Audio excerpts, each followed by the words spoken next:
Showed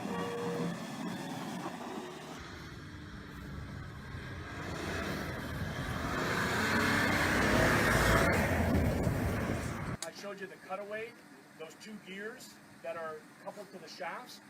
The front shaft is going to be turning much faster than the rear, and you'll see the front wheels will probably do 4, 5 rotations, and then they'll slow down. And the rear is going to push the vehicle right up the hill. Then we're going to put the rears in here, and the fronts are only going to have the friction of the diamond plate, which to be fair is not that much. It's not as good as this. And what's going to happen is the rears are going to spin, and then you'll see they'll start to slow down, and the fronts will speed up, and Chris will walk it right up. Okay, Chris, go ahead. So we're going to cradle the front wheels. Okay, back off the brakes just a tad. Okay, so now we've created a little bit more resistance. We're sitting in the divot. Chris is going to give throttle, but unlike the lady who drove in the video, Chris is going to sustain the throttle, create momentum, get the clutch pack to bind. Go ahead. Stop. Just ease off the brakes. So was that a pretty easy walk? Yep. Well, you had a ton of traction at the rear, right? Keep going, got about a foot. Right there. So now again, we're going to try and create a little bit more resistance. The front's got traction, the rears don't, right? It's almost zero coefficient. As we get wheel spin, watch what happens. Go ahead.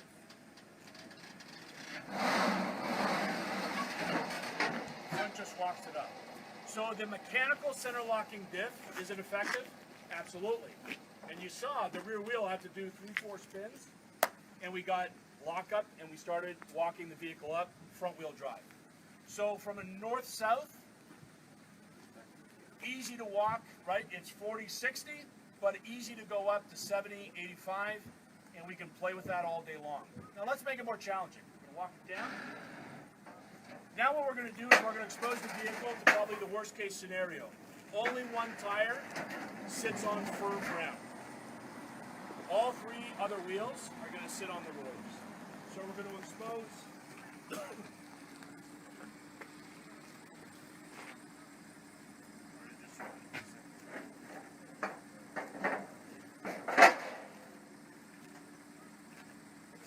actually create at the rear, right, where 60% of our torque is going. We're going to nullify that.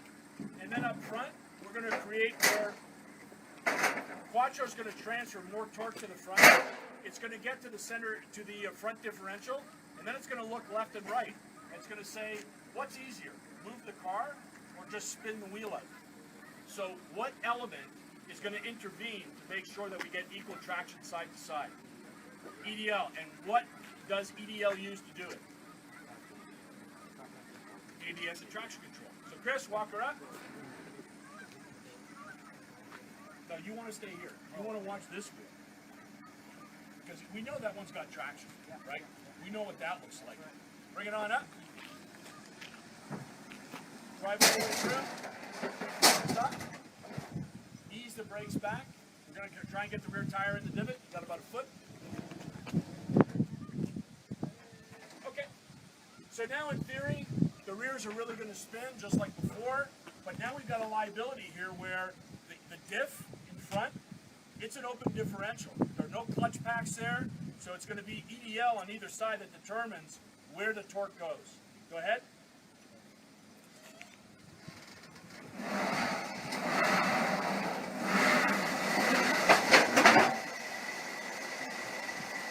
One tire's got grip.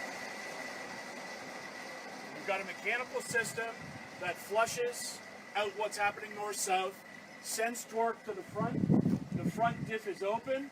We can get a little bit of wheel spin. We mitigate it by using EDL, the ABS traction control, and it sends the torque to the one tire that had not great, but okay traction, and it walked the vehicle up.